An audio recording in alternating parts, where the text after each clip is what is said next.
بسم الله الرحمن الرحیم. عرض سلام و ادب و احترام دارم خدمت شما مجری محترم، سلامت، اساتید بزرگوار و همه حضار و بینندگان عزیز. حنانه خانوم بی مقدمه بگو که تو چجوری به اینجا رسیدی و یه حافظ درجه 1 الان هستی؟ از چه سالی؟ شاید خیلی ها هنوز ندونن. بله، خب بنده از سن 4 سالگی به مدت 1 سال روحانی و روانخوانی قرآن رو یاد گرفتم. بعد از 5 سالگی در منزل با کمک پدر مادرم شروع به حفظ قرآن کردم و در مدت 2 سال یعنی 7 سالگی حافظ کل قرآن شدم قبل از اینکه برم مدرسه. الان خب روزی 1-2 جز مرور دارم. بعد خب درسای مدرسه رو دارم، درسای دانشگاه رو هم دارم دیگه. 16 سالگی شما دانشجویی؟ بله، من دانشجوی ارشد علوم قرآن و حدیث دانشگاه تهران. ماشاءالله. حنان خانم کوتاه به من بگو که شوق قرآن خوندن رو کی در تو برانگیخت؟ مادر یا پدر؟ کی شروع کرد با تو؟ خب من چون خواهر و برادرم تو خونه زیاد قرآن میخوندن و به خاطر اینکه حافظ قرآن بودن دیگه منم تشویق شدم که حفظ قرآن رو شروع کنم. پس پیش از شما خواهر برادرها شروع کرده بودن؟ بله بله. چند تا خواهر برادری؟ 2 تا خواهر دارم، 1 برادر. اونا همه حافظ کل قرآنن؟ 2 تاشون حافظ کلن، یکیشون حافظ 10 جز به زبان عربی و فرانسه. ماشاءالله ماشاءالله. خانواده. آقا بی ملاحظه بپرسین.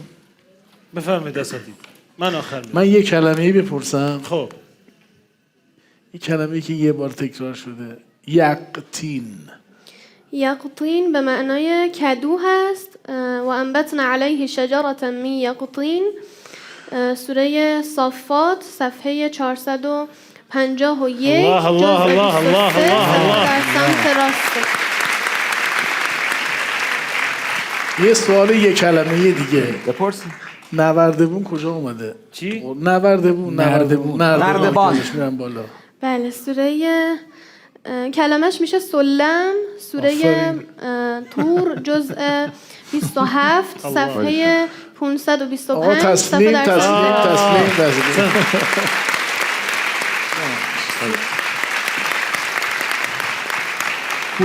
من مفهومی سوال میکنم. کدوم آیه است در قرآن که میگه شما ازدواج کنید خدا روزی میده؟ سوره نور صفحه 354 صفحه در سمت چپ اول صفحه. و انکحوا الایام منکم والصالحین من عبادکم و امائکم. نعم نعم نعم نعم. آیه تموم نشده هنوز. آره ماشاءالله. به مقصد نرسیده. اون قسمتش. و انکحوا الایام منکم والصالحین من عبادکم و امائکم ان یکونوا فقراء یغنیهم الله من فضله والله واسع علیم. نعم نعم نعم نعم نعم. وقتی این دوره جوان‌ها که میگن ازدواج کنید دیگه چجوری؟ یعنی این آیه رو انگار ندیدن و قبول ندارن. نعم. ببینید ما صدقه باور داریم، صدقه چیز میکنن، صدقه رزق زیاد میکنن. بله. خب شما دارید یه پولی دارید میدید ولی میگید داره همینی که من میدم رزق زیاد میکنه. خب ما اسباب غیبی اینجوری داریم. یکی از اسباب غیبی که رزق رو زیاد میکنه خود ازدواج کردن، خود فرزندآوریه. اما نکته‌ای که میخوام بگم نکته در ابتدای این آیه است که میگه و انکحوا الایام، بقیه رو مسئول میکنه که آقا خرج ازدواج به ازدواج کردن بقیه یکی از آقا سفره نذری انداختن خوبه، کارهای خیر خوبه، ولی یکی از بهترین کارهای خیره که باعث این میشه که کارهای خیر دیگه اتفاق بیفته، باعث میشه مفاسد دیگه اتفاق نیفته، پول و هزینه انکحوا الایام، یعنی به نکاح در بیارید، یا واسطه بشید، واسطه خیر بشید، یا تهیه جهیزیه بکنید. یکی از بهترین کارهای خیر تهیه جهیزیه و کارهای خیریه که برای ازدواج انجام میشه. خیلی ازتون ممنونم. خیلی أنسة حنانة أسألك وردت أو كلمة وردت مرة واحدة في القرآن الكريم بمعنى التوفيق، يعني هي توفيقي. وما توفيقي إلا ما بالله. شاء الله. نعم حالا من این سوال بپرسم. کجای قرآن این؟ کجای قرآنه؟ هود. کجای سوره هود؟ جزء 12 صفحه 231. نعم احسنت. آخرین خط صفحه است. منتظر. سلام، خیلی ممنون، خیلی سلام عالی علیکم. بود. من این سوال دارم، در قرآن چند تا حرف داریم؟ چند تا حرف؟ زیاده. 6236 تا آیه داریم. نه. تا همینت میدونم. یک حرف بیشتر نداریم. و من الناس من یعبد الله علا حرام عليك حرام. این از اون سوالا بود آدم یاد رجوع کن لطیفه میفته. هذا يصعب عليها كثيرا. این که آدم یه چیزی رو مراد کنه بعد یه چیز دیگر رو بخواد، این یه ذره رندی کله میشه. و یراد به هل باطل. نه باطل. بس اجازه بدید سوالای سریع. میتونی بفرمایید. سوالای سریع بگید؟ بله. من یه تیکه از آیه بگم، اون صفحه شو با شما بگید. آره اصلا اون دو بعدشو- سه تا سوره‌ای که آره، بلدی بپرس. یکیش حمده. خب بسم الله. آماده اید الجمهور الکریم؟ آماده هستید؟ همه آمادن؟ شماره بلدتون صفحه هم خیلی می‌تونید شوله، خیلی هم بفرمایید. آروم. شماره صفحه هم فقط میتونی بپرسی. بگی. میدونم. یه بار دیگه بپرس حسن، که همه بپرسیم. آمادن. آماده اید؟ خب اعوذ بالله من الشیطان الرجیم. فقط صفحه رو بگم؟ بله شما. باش. خب صفحه 151. صفحه 151 سوره اعراف. نعم. جزء 8 صفحه نعم. در سمت راست. اول صفحه بسم الله الرحمن الرحیم الف لام میم صاد. ممتاز. بعدی. صفحه بعد قال ما منعك بعدی. قال ربنا ظلمنا اللي بعد. يا بني آدم خذوا. نعم. بعد. قال ادخلوا في أمم. بعد. ونادى أصحاب نعم. الجنة. ما شاء الله. ولقد جئناهم نعم. بسند ما شاء طيب. الله.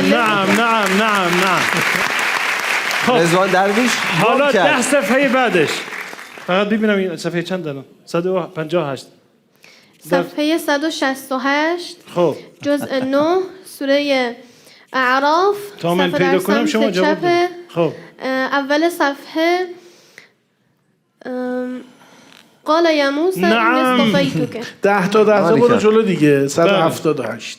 بله صفحه 178 سوره انفال. نعم. اول صفحه اذ تستغيثون ربكم. نه دوباره بگید. احسن. صفحه 178. 78. بله درست گفتن. نه درست گفتید. درسته. من صفحه پیدا نکردم. 188 ما تو هم جزء پیدا 10 کنیم می‌خونیم. سوره توبه. اول صفحه کیف یکون للمشرکین ما عهد. جا موندیم. یه لحظه صبر کن.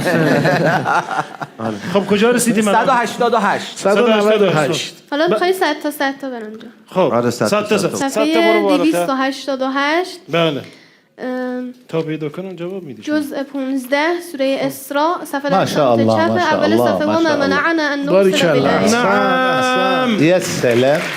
منم نرسیدم. انا منم نرسیدم. نرسیدم من منم. 388 رو بخون. نه دنده عقب بیاید 20 صفحه قبل. یعنی بشه 20 چند؟ صفحه قبل. از صفحه 288 20 صفحه قبل. بله صفحه 268. بله 268 جزء 14 سوره فکر کنم درست نحل. بله. اول صفحه و تحمل اثقالكم. احسن. انت استاذ حسنين احسن. امامك المصحف ولا تلاحق مثلها. اي والله المصحف امامك اسرع من ولا تعرف. الكمبيوتر ما شاء الله. طب انا اسال ممكن؟ تفضل. اريد ان اسال من راس الصفحه اليمين وتجيبينني في نهايه الصفحه التي على اليسار. ضرب داری. میگه اول صفحه سمت راست رو میخونم تا انتهای صفحه سمت چپ بگو. بله. حالا احسنت. بپرسید. وقال الذين اشركوا صفحه 271 272 پایین صفحه. 272 آیه آخر صفحه ثم اذا كشف الله الله الله الله الله. ما شاء الله ممتاز. من فکر میکنم که تا ذوقی ترجمه کن برای استاد رضوان. تا ذوقی میاد عدد صفحه رو ترجمه کنه برای استاد رضوان. سه تا سوال دیگه حنان خانم جواب خونده بده. سوال رو جواب داده. حامد جان بسم الله. من سوال بپرسم. آره. حامدین فلان و ضرب در فلان و از اون کم کن و اینا. ما شاء الله. من به پیشنهاد من گوش میدین. آیه بپرسین آیه بخونه حنان خانم. بسم الله الرحمن والذي نزل من السماء ماء بقدر فانشرنا به بلة ميت. سوره زخرف. احسنت بله. احسنت. سوره زخرف. واقعا اینجوری که حامد خوند خیلی سخت. هذا يصعب هذا. بله سوره زخرف یک جزء دو سایه بخونید اینو. 25 صفحه 490 صفحه در سمت چپ اول صفحه و انزلنا من السماء ماء. سوره زخرف سوره مکی قرآنه. احسنت. خب احسنت. یک دو سایه تلاوت بفرمایید. بله. اعوذ بالله من الشیطان الرجیم. بسم الله الرحمن الرحیم. والذي نزل من السماء ماء بقدر فأنشرنا به بلدة ميتا كذلك تخرجون. والذي خلق الأزواج كلها وجعل لكم من الفلك والأنعام ما تركبون لتستووا على ظهوره ثم تذكروا نعمة ربكم إذا استويتم عليه وتقولوا سبحان الذي سخر لنا هذا وما كنا له مقرنين وإنا إلى ربنا لمنقلبون. ما شاء الله ما شاء الله ما شاء الله. سوال پرسیدم سخت هم بود ولی ایشون به خوبی جواب دادن. غرضم این بود که یک نکته هم در مورد این آیه می‌خواستم به این آیه برسه و تقولوا سبحان الذي سخر لنا هذا وما كنا له مقرنين وانا الى ربنا لمنقلبون.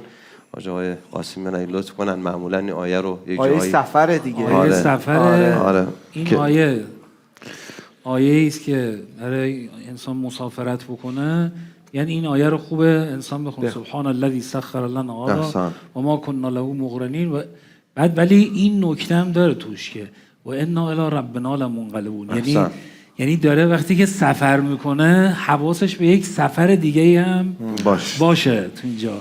من چند تا سوال سریع دارم حنان خانم. بله. من چند تا سوال سریع از شما میپرسم، شما جواباتون فقط از قرآن باشه. خب؟ بله. سلام علیکم.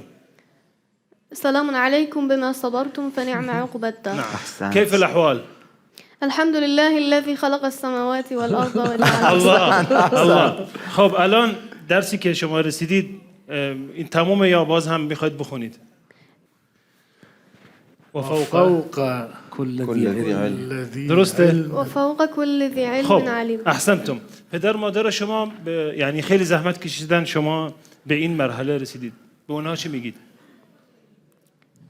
وقضى ربك ألا تعبدوا إلا إياه وبالوالدين إحسانا. الله. احسن. خیلی کار سختیه. حالا من سوال کنم. بله. شما کلاس چندمید؟ و ثامنهم كلبهم.